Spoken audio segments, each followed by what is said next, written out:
Hello, everyone. Thank you so much for joining us today for a session, Crafting an Effective Statement of Purpose for Graduate Admission with the University of Chicago. My name is Omer Bashir, and I'm an Education USA advisor with Education USA, and I'm based in Karachi, Pakistan. Before we begin the session and introduce the panelists, I would just like to inform you guys that in case you have any questions, we will take the question towards the end of the webinar.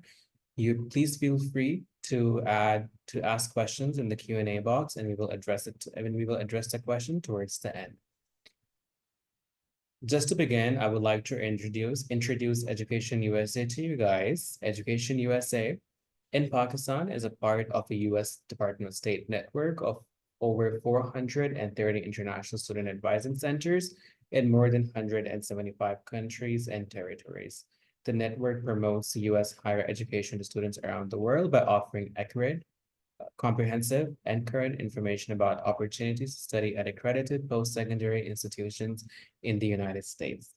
Education USA Pakistan is the official source of information on U.S. higher education and offers free advising services to Pakistani students who wish to pursue their bachelor's, master's, and PhD in the United States. So if you look at the US college application process, it could seem a bit daunting. Education USA has broken down the US college application process into 5 simple steps. Education USA advisors assist students on all 5 steps, no matter where you are on this horizontal trajectory. You can reach out to your Education USA advisors and they will assist you. Education USA also has an app now where you can download it by scanning the QR code on your screen. Once you download the QR code, you can chat with the advisors during the regular business hours, Monday to Friday from 9 to 5. You can also access the frequently asked questions. Also, you can sign up for our events that are lined up for the week or the month. This is our link at www.educationusa.pk/register. If you sign up for our free advising services, you will get an advisor assigned and they will assist you throughout your application process. After the session, if you have any questions, please feel free to send us an email at karachi@educationusa.org. At this time, I would like to introduce you all to our panelists from UChicago. Daniel Truesdale serves as an enrollment advisor for the MS in Applied Data Science in-person and online programs. Daniel is a graduate from the Harris School of Public Policy at the University of Chicago. Daniel has been assisting students on their educational journey and encourages lifelong learning.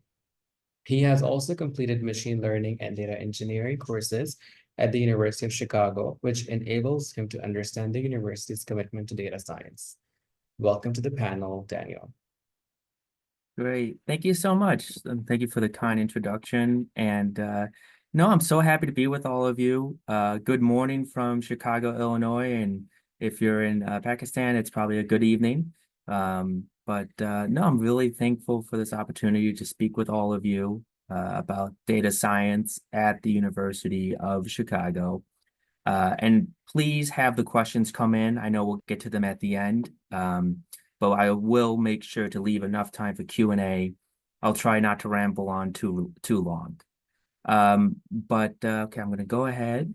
And today we're talking about data science at the University of Chicago. And I first, we look over the agenda. I first wanted to kind of talk to you about the University of Chicago and what the University of Chicago is doing on the data science front, to not just be a player in the industry, but also a leading innovator. So we'll start there. We'll give a quick review of the programs we have here at the university. And then I'm going to get into, if you decided to apply to grad school, how do you write a good personal statement? The rules that I kind of lay out here for a good personal statement are going to be pretty universal. So the idea is you could use it for more than likely multiple programs at the university. And you could also use it for other universities as well. So somebody who works in admissions, who works on the application, who works on advising faculty on how to review applications, I kind of have that forefront knowledge. I kind of see, where the tire hits the pavement, so to speak. What is it that we're looking for when we read these statements, right? How are administration going through these statements, especially when they have to look at thousands of applications, right? What can you do to make your candidacy stand out? And so we have a little short exercise that we'll be able to go through. And then we'll just kind of do a review together, and then we'll have time for Q&A. So the University of Chicago, as you would expect, is located in Chicago, Illinois, and Hyde Park is the neighborhood in Chicago that the university is located. And UChicago has a very well-renowned reputation, not just within the US, but internationally as well. One thing that I always tell students as they're exploring graduate school, remember, it's not just the individual program that you're gaining access to, but it's also that alumni network and the prestige that the university adds to your resume. So keep that in mind, because part of a graduate school experience absolutely is what you're going to learn in the classroom. Absolutely is to make you masters in your craft, but it's also the network that you're establishing, right? So the network, the connections, the collaboration, those are all critical. And it's something that we look for in our students as well, right? We want individuals that can work in teams. We want individuals who are looking for collaboration. Because the reality of the situation, down the line, if you're looking to have a long-lasting impact at an organization, you're going to have to know how to work across teams. And so that's something that we also look for as well. But just know that you're joining a cohort of students who are also looking to expand and build their network. UChicago, like I said, it's a place of serious academic discipline. You can see our number of Nobel laureates. We're consistently ranked as one of the top universities. And it's a beautiful campus too. So the first image you're going to see here, that's one of Hyde Park. And if you kind of look off in the distance, that's the Chicago Loop, where some of our other programs in the NBC Tower and the Gleacher Center right there, like our MS and Applied Data Science program is in the NBC Tower in the Loop of Chicago, where our PhD in data science and our data science program, those are going to be in Hyde Park. So depending on, which program you're interested in, you might change your living arrangements a little bit. But just kind of want to give you that context that most of the programs are in Hyde Park, but we also have programs that are located in the Loop. And we'll get into why that's the case a little bit later on. So after you've considered, you're looking at graduate school, you're saying to yourself, okay, what does the university provide me beyond just this program? You then want to ask the question, okay, what is the university doing on the data science front to not just, again, be somebody who's in the industry, but somebody who's an innovator. And so the DSI, or for short for the Data Science Institute, is part of the university's bold mission to truly be the innovator in the space. And they offer several opportunities for our students and for faculty, for research, for competitions. They just had a hackathon for where one of our incoming students, they received the third place prize for building out a chatbot. So you kind of want to see and explore those opportunities. What other support exists beyond just the individual program? And that's what the DSI does for the University of Chicago. So if you scan that QR code, for instance, it's going to take you to the DSI webpage. And there you'll get to see different research that the university is doing. You'll be able to see different events we're hosting. I know, for instance, like a lot of the events the MS and Applied Data Science will host, those are going to be virtual.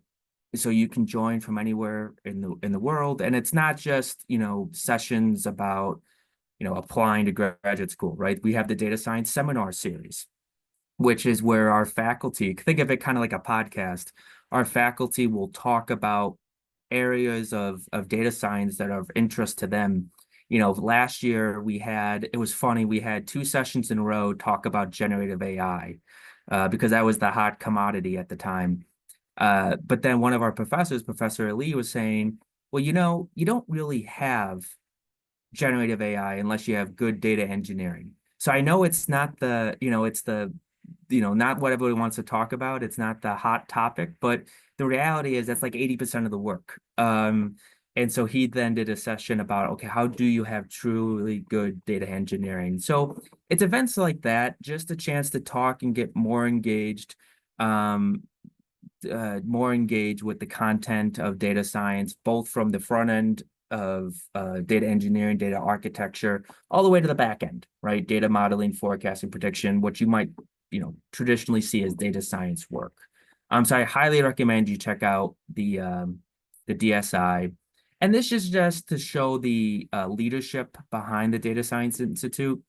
If you go to the webpage, if you click on that URL, you'll be able to see just the list of support that's at the DSI and the faculty as well.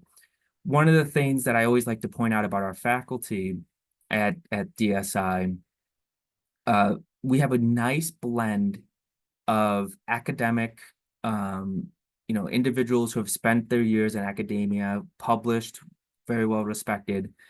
And then we also have a blend of individuals who have been in the industry. They've come from Google. They have their own data science consultancies. And that's important, right? Because as we're going to get into a little bit later, we have both the MS in applied data science, the data science, and the PhD in data science program at DSI.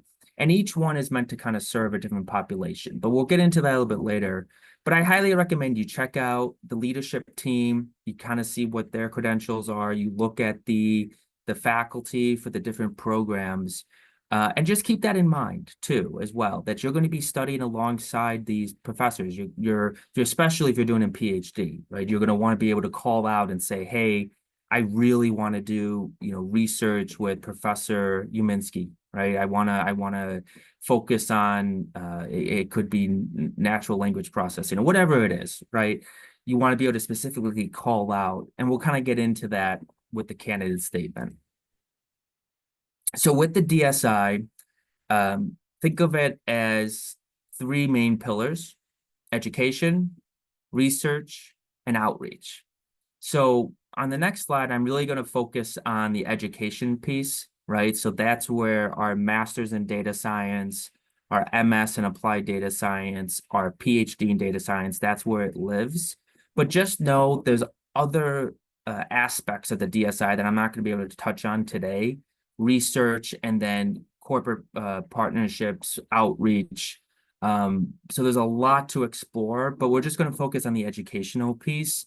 But it's not just the education, right? It's really trying to make sure that we are preparing the next leaders in data science, right? That's something that we're trying to do.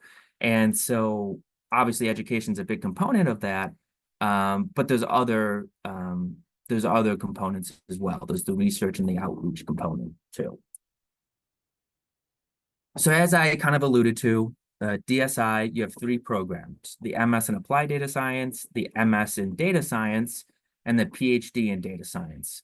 So, what's the difference between all these programs? Which one would be the right fit if I'm looking to go to grad school, etc.? I personally do most of my work with the MS in applied data science, but I can speak about these other programs as well, and kind of what's the population that we're trying to serve. So the MS in applied data science, okay? This is an industry-focused, I always like to say it's theoretically applied. What does that mean? Basically, we are preparing you for an industry. So students who do our full-time in person, which is visa eligible, who do the full-time in person program, they are looking to go into industry, right? They want to go work for Google. They want to go work for Meta. They want to go work for Northern Trust. They want to go work for, a sports organization, whatever it might be. And we have a wide variety of students in the program in terms of career interests. It's not just like we're dominated by one industry, right? You'll have students in healthcare, you'll have students in sports, you'll have students in finance, all across different disciplines. This program, you might have remembered earlier, we're located in the Chicago Loop. So this is the program that's in that NBC Tower, the tall building, the downtown Chicago campus. We have the in-person, online, full-time, part-time offerings. To be visa eligible, though, you would have to make sure you apply to the in-person full-time. And again, I'll make sure to share my contact. If questions come up, we could always talk about it. It's actually our oldest program in the DSI. So this program's been around for we're having our 10-year celebration coming up, actually, our 10-year anniversary. We're hosting an event for that. And typically students complete the program in 12 to 18 months. So when you look at MS in Applied Data Science, just remember it's industry focused. How do I take the theoretical underpinnings of data science and apply it into action? Our students are focused on wanting to go into industry. That's why, like for our capstone project, where we partner you with an organization or a corporate partner, you're actually taking on a real life project, right, to add to your portfolio. Now, after I've said all that, some students, after doing the MS in Applied Data Science, will go on to do a PhD. It might be in a different discipline. It could potentially be in data science. But if you're truly looking to you're thinking, hey, maybe I want to do a PhD in data science down the line, I would recommend that you explore the MS in data science. So the MS in data science is going to be more research oriented. Oh, I went one too many, sorry. And so that's going to be focused more on preparing you for a PhD, right? More of that traditional academic research. It's and the location, you're on the Hyde Park campus. So that's Hyde Park, like I said, it's a not suburb, sorry, a neighborhood in Chicago. It's only offered in person and only in the autumn and the fall will classes begin. So again, if you're thinking, hey, maybe I want to do a PhD in data science, and you want to go straight into that, you want to kind of bypass the MS in data science, the PhD in data science, like with any other PhD, you're moving on from obtaining knowledge to producing knowledge, right? And so here's where you'll really want to study our faculty. You'll really want to try to attend different events because you're kind of signing up for truly like a 5-year commitment, right? You're signing up for, okay, this is where I'm going to want to work alongside this specific, group of faculty. Here are the issues I want to address and tackle within the discipline. And you're going to be producing original research, right? So the university is looking for you to produce knowledge. What I always tell students, well, what's it, should I do an applied, a data science, PhD? What's the difference? I always say the following. If you want to go work for a company, okay, you want to go work in industry, it's the MS in applied data science is what you want. If you want to advance data science itself as a discipline, meaning you want to come up with new methodologies, you want to really dig in and analyze why certain models basically try to detect new flaws or improvements of those models, and really want to get in deep and into the weeds, that's going to be the MS in data science or the PhD in data science. With that being said, our applied data science is still theoretically heavy because we want to make sure you're not in what we call the black box phenomenon. And that's where you have these models, but you have no idea how they work. And as the industry continues to evolve, you're not able to evolve with it because you don't know how these models worked in the first place. So just know that it's not, it's still going to have that theoretical underpinning. It's just basically saying, how do we apply this to industry? And that's where the applied side comes in.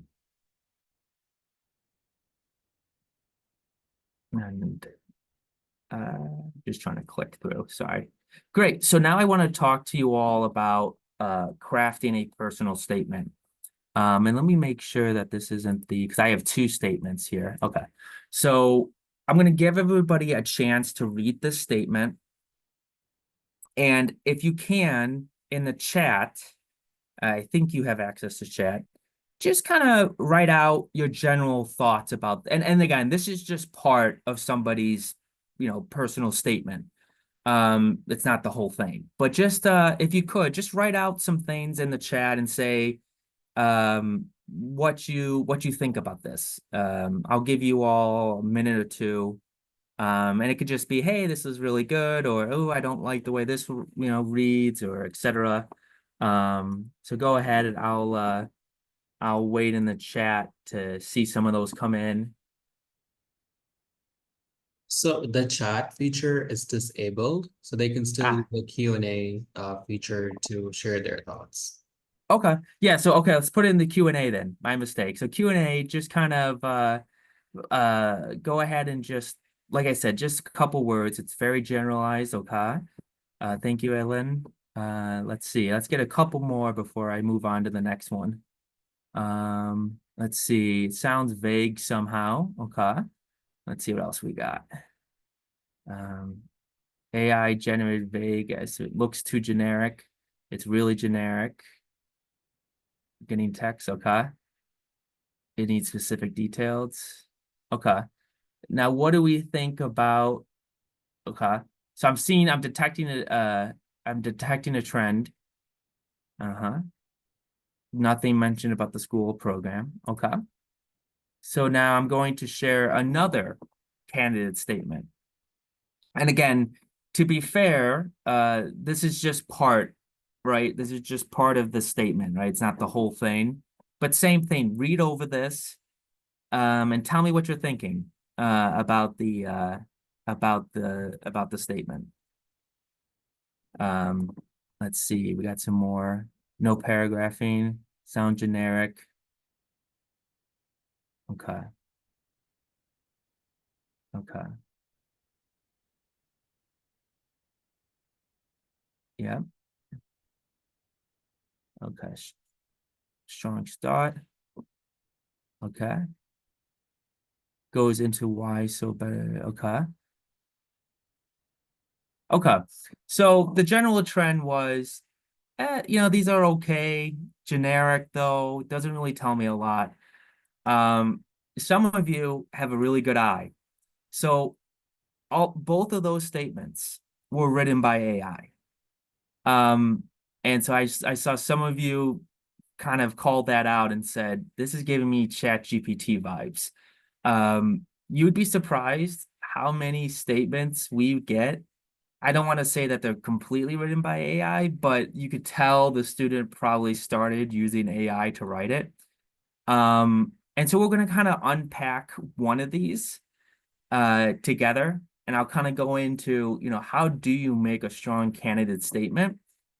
And then for the second one, kind of what we're doing now with the Q&A, you will be able to kind of offer recommendations. But yeah, they were both written by AI, so very generic. I think the prompt was write me a candidate, opening candidate statement for the MS in data science, and ChatGPT took it from there. So let's go to that.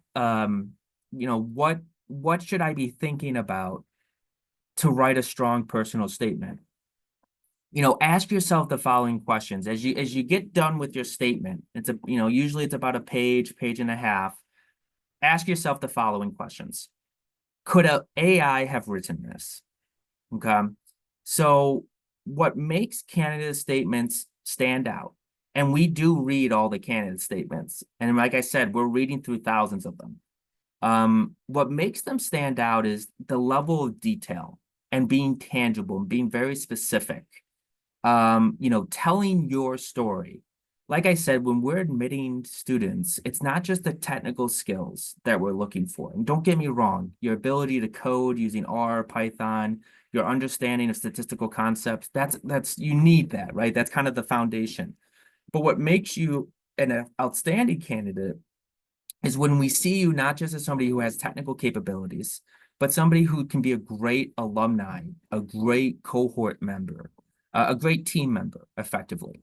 So the first question I always ask is, do you get done reading the statement and do you feel like, oh my goodness, AI could have written this? If your answer to that is yes, then you probably want to try to get a little bit more specific.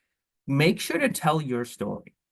Everyone has a unique story to share. And I know that might sound a little hallmarky, but we truly want to get to know you as an individual.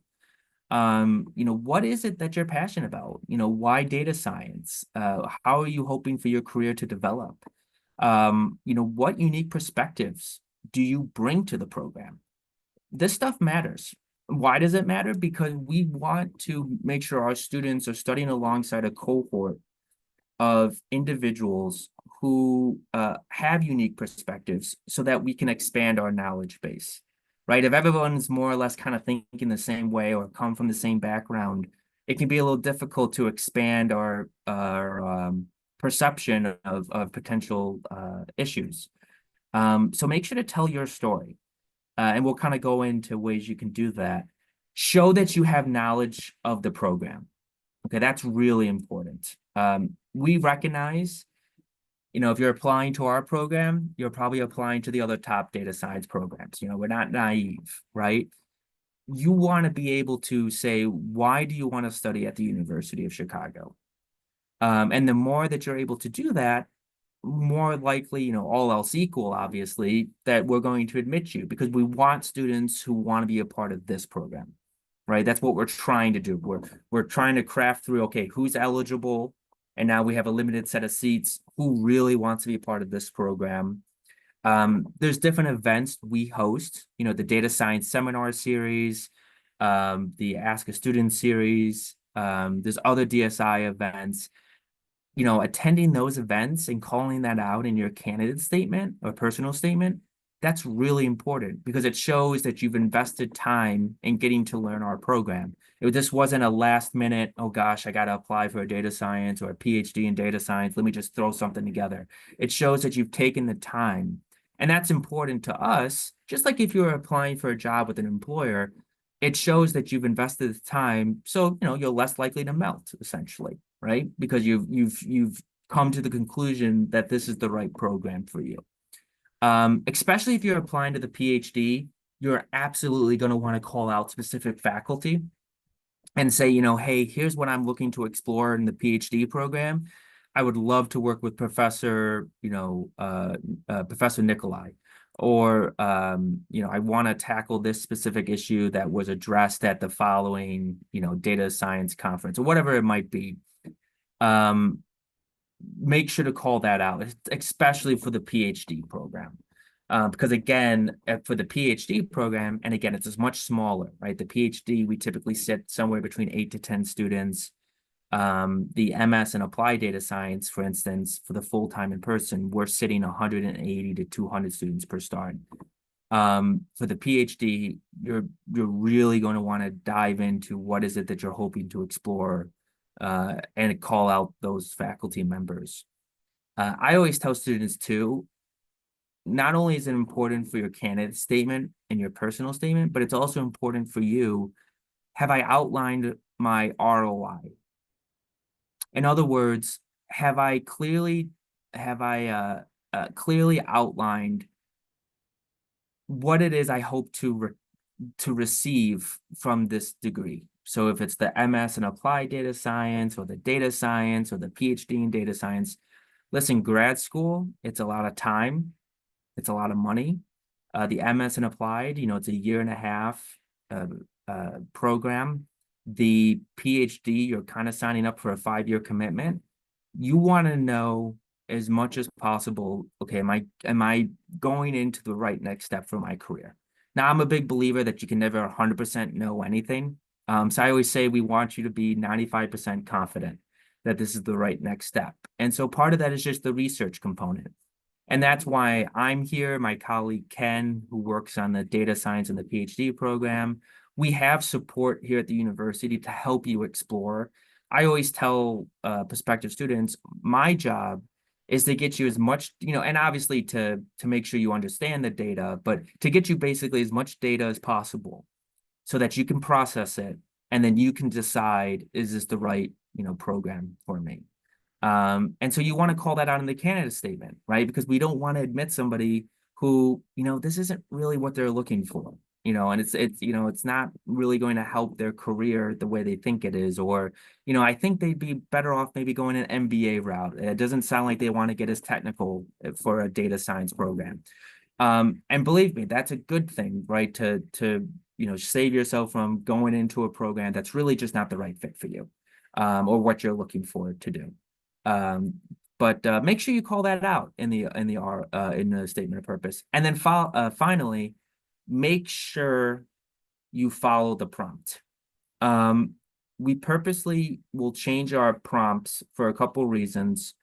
One, to protect against AI, right? Because we were not naive. We know students use that. But the other is, we want to keep our application process fresh.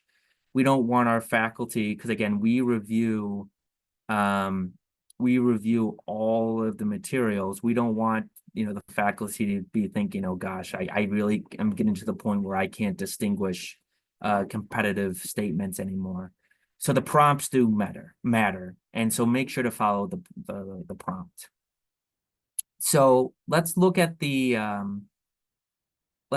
first personal statement. And then on the right, you can scan that QR code, and it's going to take you to the event page for the DSI. So for the first personal statement, one of the things that some of you called out, which was really good to see, they mentioned about the curriculum. They use words like comprehensive curriculum or, the theoretical knowledge. But it doesn't tell me what is it specifically about the program that excites you. So, for instance, the MS in Applied Data Science program has the capstone project. A good personal statement, right, will somehow incorporate potentially saying, okay, I think the MS in Applied Data Science at the University of Chicago is the right fit for me. I'm particularly drawn to the fact that there's the capstone project, and I have, being an individual who has been in the finance industry for X years, I am looking to work on a project that does X, W, Z, right? Now, we understand that your interest, especially when it comes to a specific project, might change by the time you get to us, right? By the time you get through the program, you might decide, forget finance. I want to go into marketing or whatever. And that's, it's not like we're holding you to that. It's not like a contract in that regard. But what it's showing us is, okay, what this student is looking to do, we can deliver, right? So we can provide that, right? We absolutely can help them work on a data engineering project with a finance institution.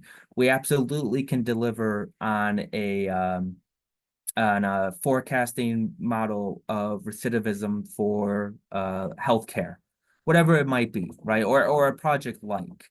So there's an example there where you this AI generated statement, it missed the opportunity to specifically call out what is it about the curriculum that excites you specifically.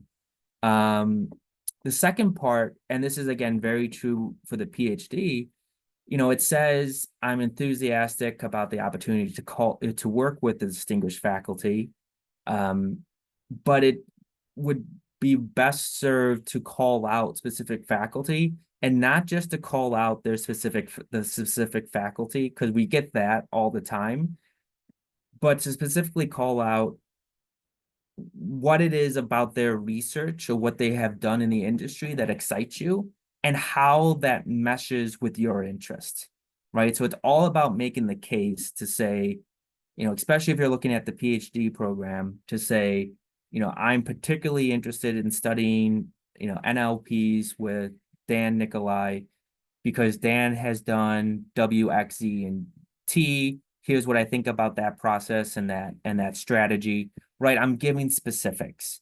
And plus, it makes it so much more interesting for the reader. Whereas, again, this is very broad. This is very, the current candidate statement we have here, it's not really telling me a whole lot, right? I mean, you could use this statement for all the different data science programs that are out there. And again, one of the criteria we're looking at is, okay, is this, do you want to be part of the University of Chicago?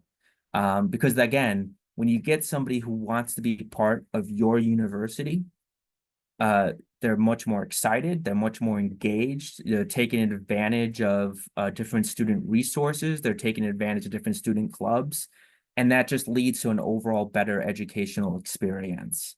And then we'll go over a few more examples, and then I'll open up the second statement and see what suggestions you might have. Again, calling out your ROI, right? This program specifically aligns with my career aspirations of becoming a data science professional.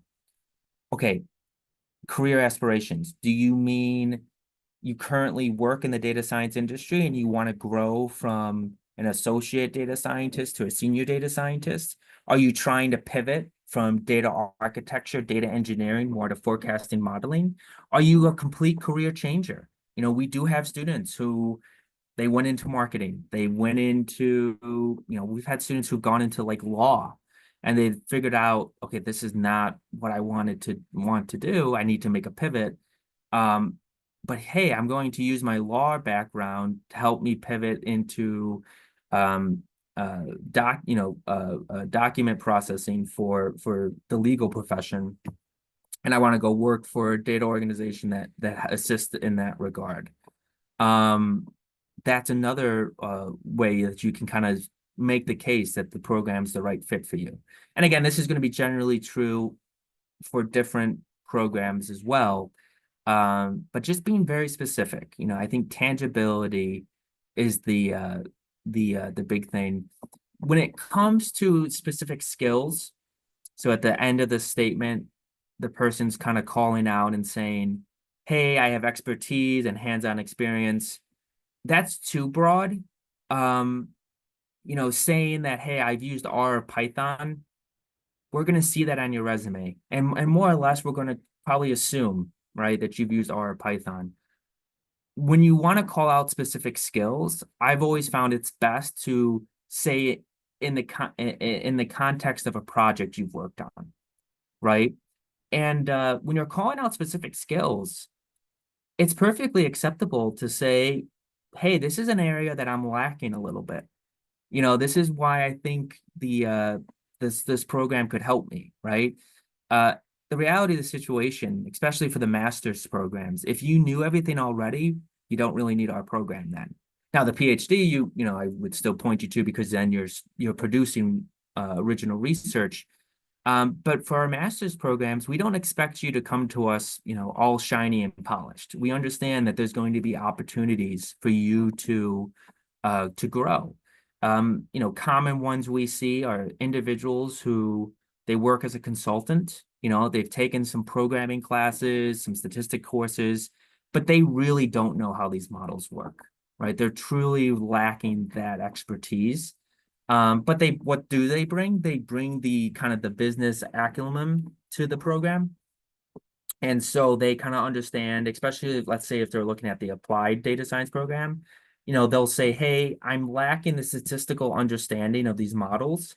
However, I understand what the client wants and the deliverables and how do we put these models into action. And then they point to and they'll say, here's evidence that I can learn the statistical concepts because I've taken courses XWZ. I have invested time in upping my programming capabilities, so what have you. But when you're calling out the specific skills, again, you want to, in my opinion, put those in the context because anybody can say, oh, I have experience in R and Python. But being able to say, I worked on a project at work or in a class, I tackled the following, leveraging this programming and using this statistical software. And here was what I did, and here's was the solution. That's what's really important. So again, specific skills, calling those out, but in the context of what environment? because again, anyone can kind of just write down, I can do X, Y, and Z, but if you're able to kind of put that in context, it adds validity, right? It adds truth to the statement, and it adds confidence in us reading that, saying, okay, this is somebody who actually knows how to do X, Y, and Z because they've done it in this context. And then before we get to the last statement, this is always one of my favorite. Just make sure you call out the right program and university. Like I said, we understand you're going to be applying to multiple programs. We're not, you don't have to, we know that. But just make sure to double check before you submit that you call out the right program and university. We try our best. We really do. When students do this, we try to be, we always try to practice empathy, and understand that, somebody's probably under stress. They're probably applying to multiple programs. But I have to be extremely candid with you.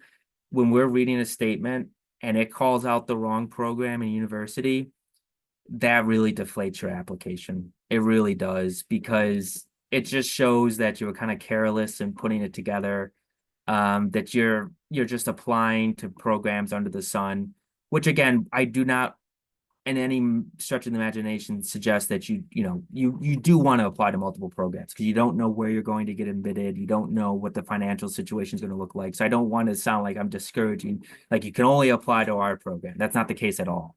But when you submit that statement, just make sure to double check that, okay, I'm applying to UChicago's MS in data science, and yet my candidate statement says New York University. It really deflates. You could have like a perfect application, and if that happens, it deflates. It really does. So I just wanted to call that out. It's very small, minor detail, but it can have a pretty big impact. Great. So now what I want to do, as best as we can, I know we're coming up on time soon, but similar to how we did it with the before, just kind of read this statement real quick, and what are areas that you would improve or provide more specific information on. And just, the way I would recommend you kind of added that in is say, in quotes, say, instead of power of data in various industries, I would say the following. And I'll give you all a few minutes just to kind of write that into the Q&A box.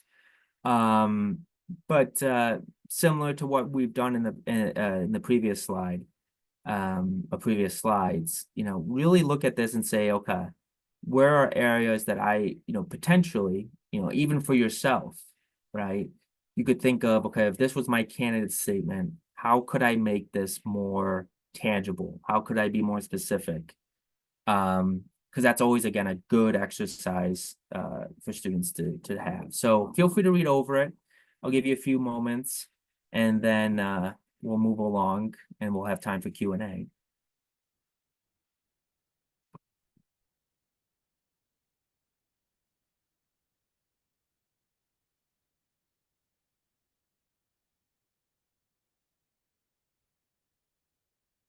Okay.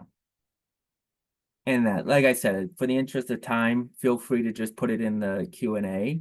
But I am going to move forward. I'm going to assume everyone had a chance to read the statement, but I'm going to go ahead and move forward. So real quick, just to recap, the do's and do nots of candidate statements, okay? Personal statements. Make sure to tell your story, be tangible, why UChicago and why the specific program you're applying for. Tell your story, what makes you unique. Make sure, again, to mention the right program and to mention your ROI. Details matter, okay? It's not enough to just say I have a specific skill set in R or Python, but here's the context of which I developed that skill set. And do not ignore the prompt. Okay, the prompt's there for a reason. We're trying to really tackle a specific question. And do not, right, is basically the exact opposite. You know, if it sounds like it's AI, you're going to want to rework that essay. Do not mention the wrong university. Assume that we're only looking for technical skills. That's not the case at all. We want to get to know the whole individual. You want to know, what do you bring from a leadership capacity? What do you bring from an emotional intelligence capacity? Teamwork, collaboration is extremely important, so don't ignore that. And then, yeah, if you ignore the prompt, you know, it's gonna not turn out the best, because again, it's something that we're looking for. And then these are just ways we can, you know, we're gonna go to Q&A in a few moments here.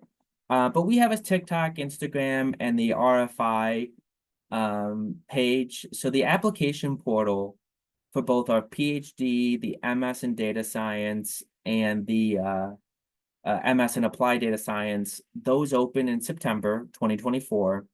And that's for the upcoming year, right? So that would be for the autumn of 2025. So September 2024, I recommend, especially for the applied data science, to try to have everything submitted by January. Actually, if you're going to apply for the visa, you have to apply by January. But we have 2 rounds before that. We have a round in November. We have a round in December. I highly recommend you apply to one of those first 2 rounds, because on January, the 3rd round, we receive, that's where like the floodgates open and we get thousands of applications. So if you can try to apply to one of those first 2 rounds, it's going to help you. And this is true for the data science and the PhD as well. You know, if you do apply earlier, you tend to get in ahead of the floodgates, which just strategically puts you in a better position.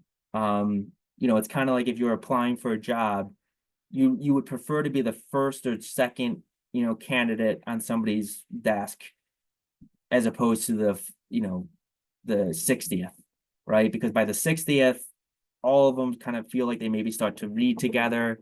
It's much harder to distinguish. So just try to be conscious of that.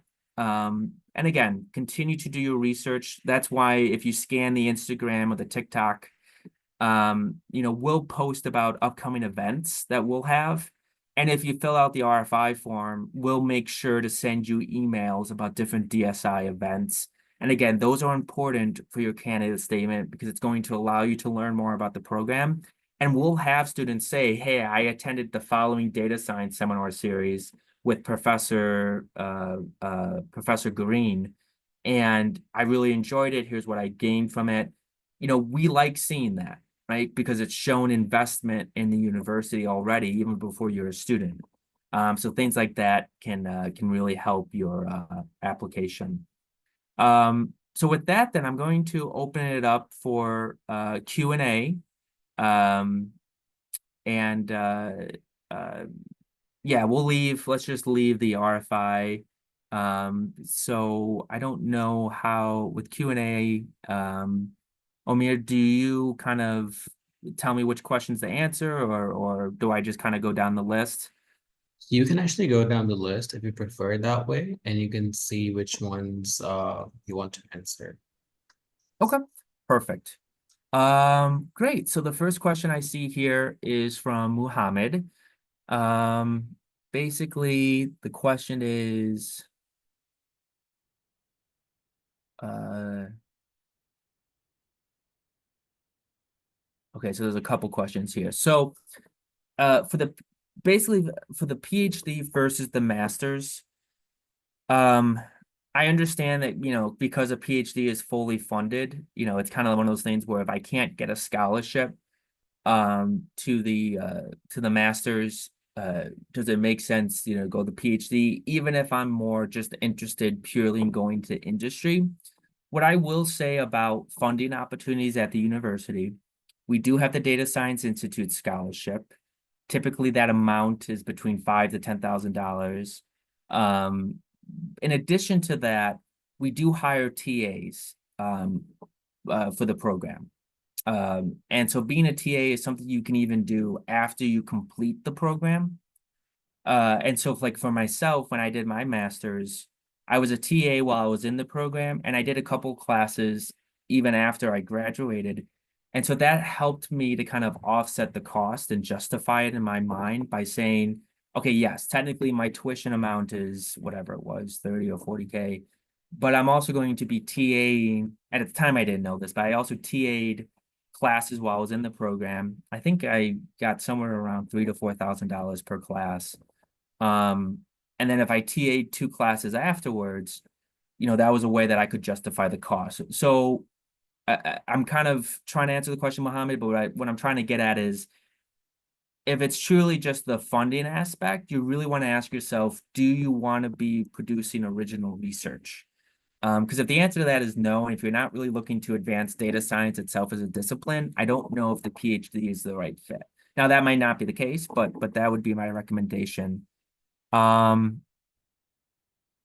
and then if you're thinking about maybe doing a PhD, maybe the MS in data science would be a better route to go to start, because that would be a natural precursor into our PhD program.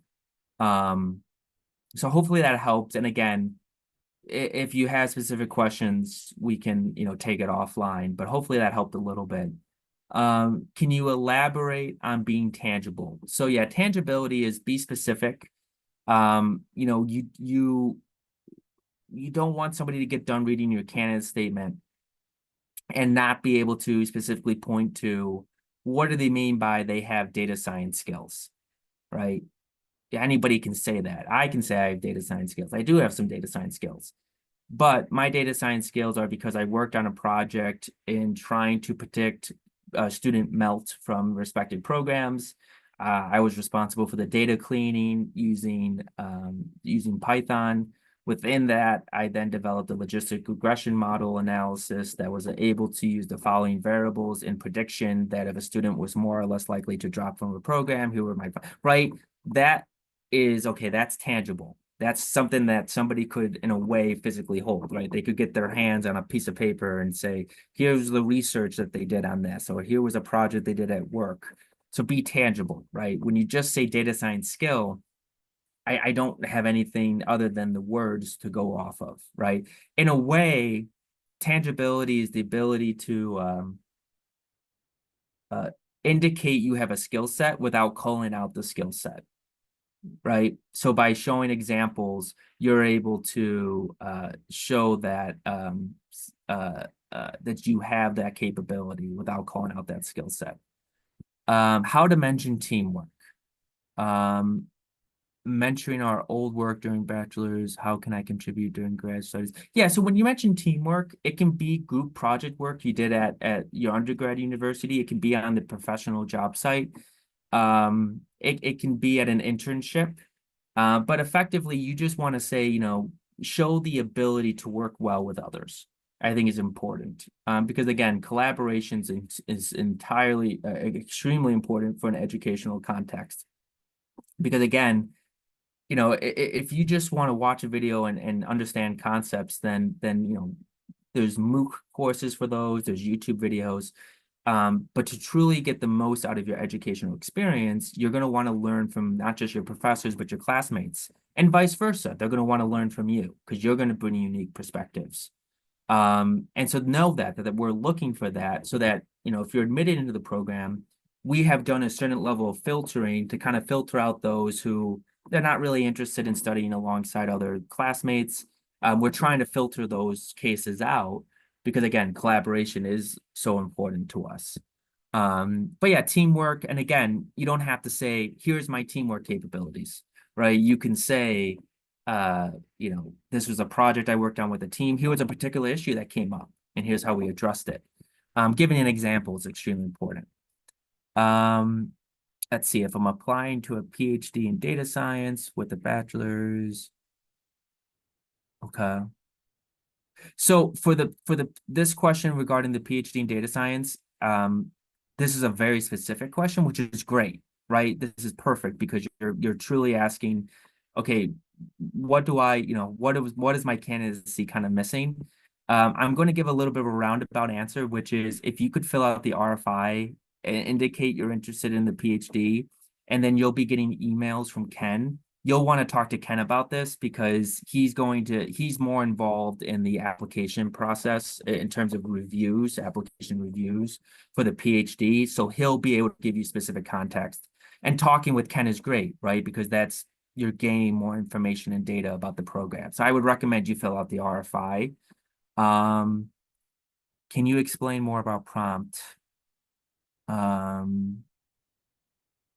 So yes, universities are going to post specific prompts. Typically, they revolve around the idea of why this program, to a certain extent. They'll ask them in different ways, but more or less, they're trying to get to know you as an individual, and they're trying to understand, is this the right program for you, right? Because they're looking at your hard skill set, your technical skill set from your resume, from your transcripts, right? That's kind of where they're gaining the understanding that if you have the academic capabilities to do the program. The candidate statement's a chance to say, okay, who is this as a person? Is this somebody who offers something unique that isn't replicated by anybody else in the program thus far? So like, for instance, I know we made slight updates to our prompts this year, but they're tackling the same questions just in a different way. But yeah, you'll find the prompts in the application portal. So usually when you go in the application portal, that's where you'll find the prompt. I have two more. So for instance, our essays is 750, 250 to 300 words. That is a shorter essay. You want to proofread and you want to edit. You would be surprised how much you can concise, how much you can concise a personal statement. Part of the reasons why universities put word limits on essays is one, faculty, we don't want people reading 10-page personal statements, but two, that's also a skill set. The ability to say, okay, what is truly important? What do I need this individual? What you choose to put on your personal statement and what you choose not to put, that's a skill set, and that tells us a lot, right? So if you're repeating yourself on your candidate statement, what that's telling us is you have nothing else to share, right? This is kind of all you've got, and you're more or less repeating the same thing. Whereas if you quickly elaborate on multiple different items, we understand that there's probably more context that needs to go in. But I would just say rework that essay. You should not be writing this at one sitting and then, okay, I'm submitting, right? You should write it out, revisit it, take a break, go have coffee, revisit it, give it a couple days, right? This is for instance, I'm working on a candidate statement right now for a different program. I started working on it a week ago, and I'm going to be coming back to it because ideas will get flushed out, as it's just sitting there. And then I only have time for one last question. For the application fee waiver. So in the application portal, you'll be able to see if you're eligible for the fee waiver. My team doesn't award out app fee waivers. That's done at the department level. So you can, in the application portal. So I am going to pause it there because in the interest of time, I know we ran a little bit over, but I tried to get through all the questions. But I just want to, I want to thank everyone for joining. We are here to help you. So like I said, fill out that RFI if you want to stay in touch. And then also for fun stuff, check out our TikTok and Instagram. We'll also post about different events we host as well. Thank you so much, Daniel. That was very informative. Students who are asking us about the recording of the session, it will be posted on our Education USA YouTube channel in the upcoming weeks and on our Facebook page. That concludes our session for today. Once again, thank you everyone for joining us today, and we will see you again in the upcoming future events. And Daniel, thank you so much for taking the time out and talking to Pakistani students today. Yep. Thank you so much, everyone. Thank you. Bye.